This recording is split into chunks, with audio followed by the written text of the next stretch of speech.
Well, we're sitting here getting everybody woke up and about to get a cup of coffee. And today's plans are to build a chickshaw similar to what everybody else uses, but our own. And we're going to get all these chickens out of our garden that keeps eating our cucumbers, and they've tried to peck on our watermelons is the reason that they've got to go. We can't handle it anymore. We've got a big dog kennel set up that we're going to put our older laying hens in to lay eggs, but all the younger Dahmers and Rhode Island Reds and the Brahmas and such, they've got to go into a lot. We've got a it's not a Premier One, but it's a knockoff of Premier One. It's an electric netting for poultry. We got it at Rural King. I think it was like $130 or something for 84 foot. It was ridiculously priced, but Premier One was out of netting, so we didn't get theirs. But we're going to get everything started, and we'll kind of walk you through building the thing. Right here is the reason why we have to get us a fence put up because of our chickens. We'll walk around here, and once we come out and they see us, they all come running.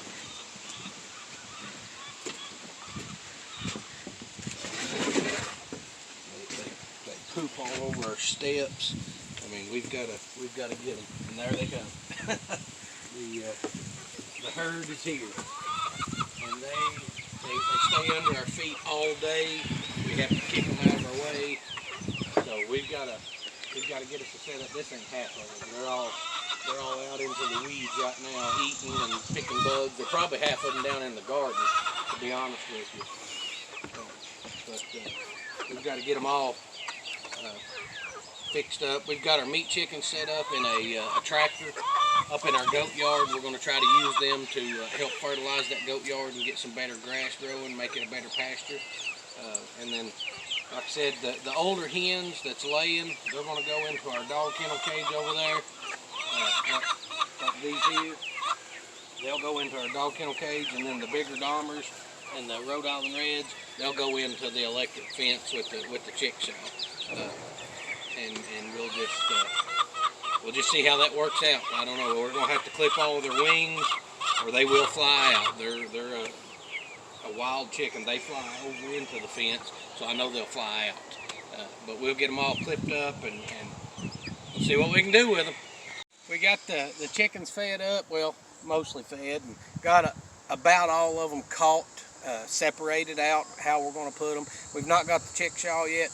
That'll probably be a this evening in the shade type build, because we don't have a building that we can build stuff in yet. We're going to be working on a barn this fall, probably a next spring thing, but we decided to work our way down in the garden before we go in for lunch and do a few little things. We need to stick some stakes under some of our bean plants and stuff. And we just come down through here to check on our pumpkins and look at the growth we have. These here, they're trying to die out. This is the volunteer pumpkins. Like I said, I don't know what kind they are. You know, this plant here, it's got 1, 2, 3, 4, 5, 6, 7, 8. It's got 9 or 10 good-sized pumpkins. There's another one up there. It's got some good-sized pumpkins, and it's actually vined way down here into our big garden, but we don't have anything planted here, so it don't matter anyways. Our small pumpkins that we planted, they're starting to vine out good. We'll have to see, because I don't know. Them dogs, they've been down in here in our corn again, breaking off the stalks, but we've got a lot of corn, so I'm not too awful bad worried about it. This is the bodacious. It's grown really well, but we're going to get into our beans and ease our way down through there and see how many stakes we need. We're going to count how many stakes we need, and then we're going to go in and pole them up to kind of hold them up. We're on our half runners that we done the strings on instead of the trellises with the sticks. They're starting to weigh down, like I had talked about in an earlier video, as to how if they do grow good, they'll weigh down. And we've got some, when we strung them, they were this high, and they've actually weighed down to about that high. So we're going to have to come in and pull them up and get them up away from the ground so they don't get diseases on them. But we'll go through and count how many of that is, and we'll get back to you and show you how we're doing it. Well, we came in for lunch. we picked about, I don't know, about a bushel and a half of ancient beans. Got our half runners poled up.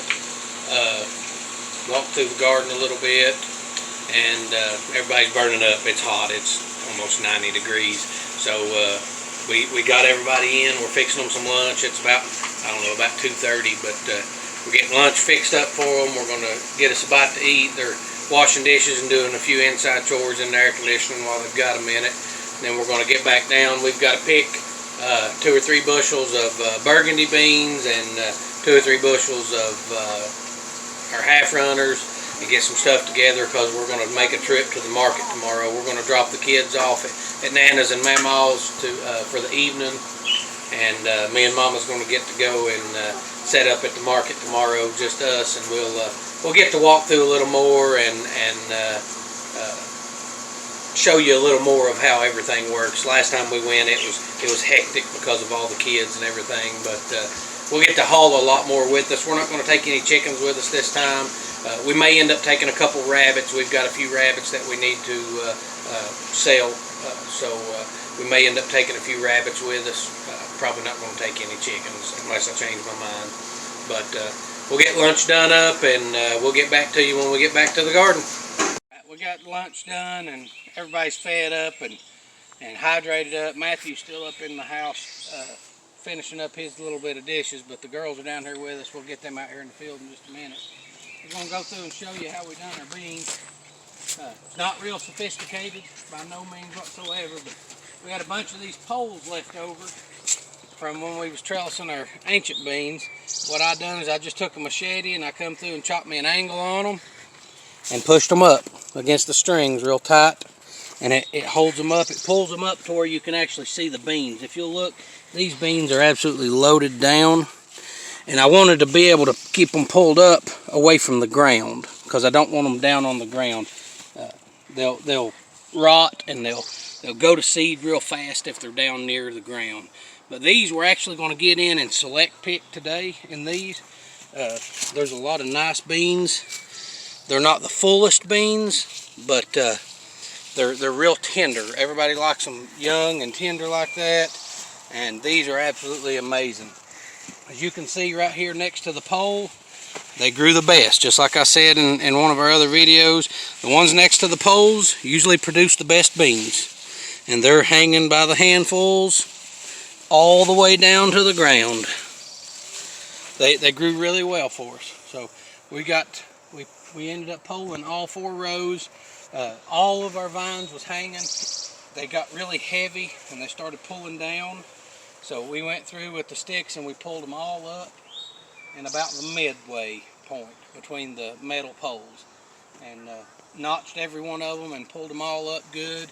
And they're all up good and high now off the ground. You can get to them. What I do when I pick beans is I get on my knees and I crawl up between the rows, and I'll pick one side, then I'll go to the other and pick it back down, because I always miss beans.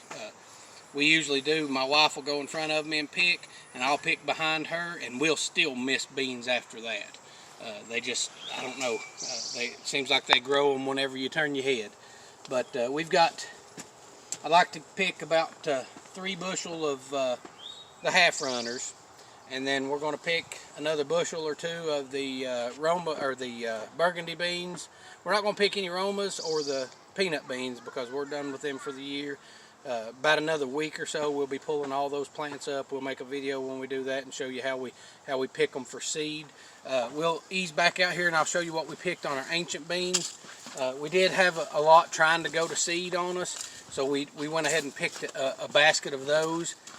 What we do is we pop them open and we dry the seeds out and save them. You know, those, like I said, those have been in our family for years and years. When they go to seed, they're about this big. They'll be spongy, and you can pop them open, and man, you're talking about a big seed inside of these beans.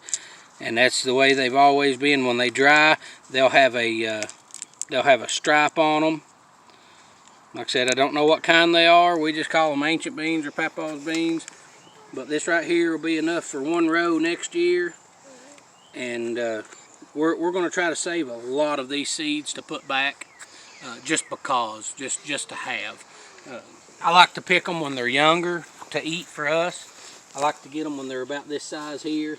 They don't have a real full bean in them, but they're a lot more tender that way. Them are really nice beans. We didn't have a whole lot of bug pressure on them. That's what we ended up picking off today. We got about, I don't know, a little over a bushel and a half. We'll sell the bushel whole, and then we'll sell this by the pound, the 2 baskets tomorrow. So we're gonna get in the field here and see what we can get picked, and we'll get back to you. Well, we didn't get to make a video last night, or finish the video that we had started yesterday. We ended up picking about 7 bushels of beans, I think, altogether.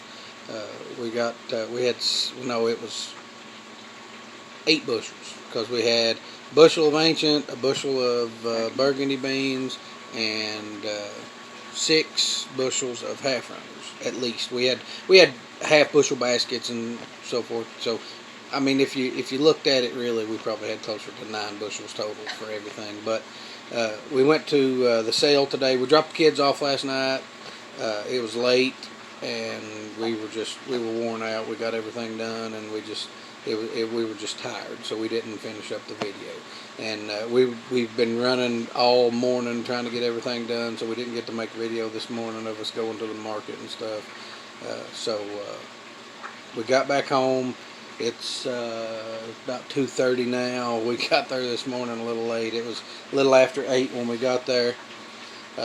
But we done really well. A lot of repeat customers. They came back to buy burgundy beans, and we appreciate that.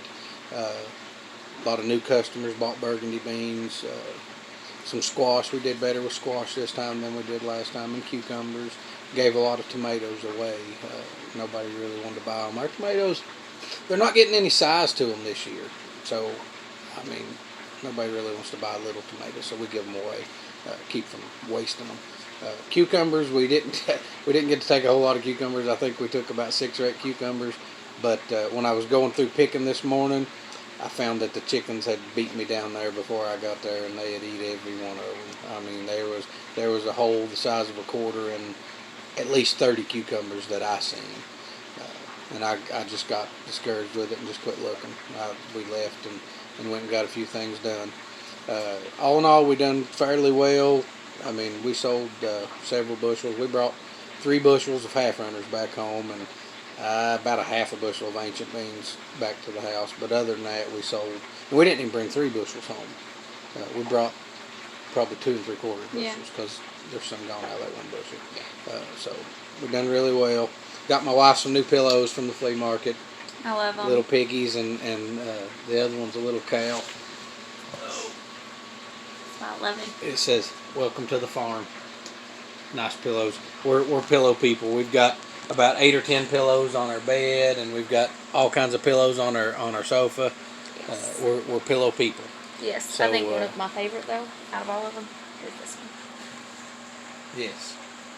And that's a feather pillow. Oh, yes. When I'm laying in here, if the evening's wore out and the kids are already in bed and she's gone to take a shower, I'll curl up to that one and lay here and just about fall asleep every time.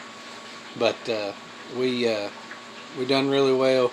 I think this evening we're going to try to take off and do a little smallmouth fishing. That's one of my favorite things to do, I guess. And we're doing it because tomorrow is his birthday. Yes, tomorrow's my death day.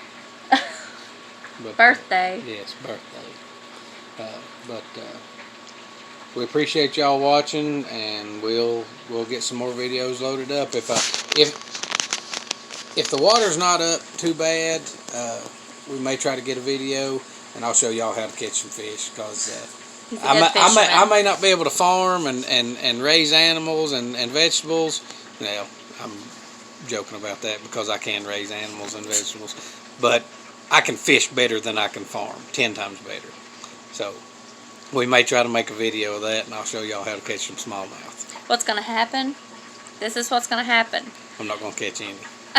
No, I'm going to get in there, and I'm going to have my phone, and I'm going to slip and fall. And drop it. And I'm going to drop my phone. We may wait another day until we get a waterproof case for it, but we'll... I might watch you. I can stand on the bank and see if you can catch one, and then I'll wait on in. Yeah, you got to catch some too. we'll see what happens. You all tune in, and I guess we'll all wait and see what happens. It'll be a good time either way. Thanks, guys, for watching.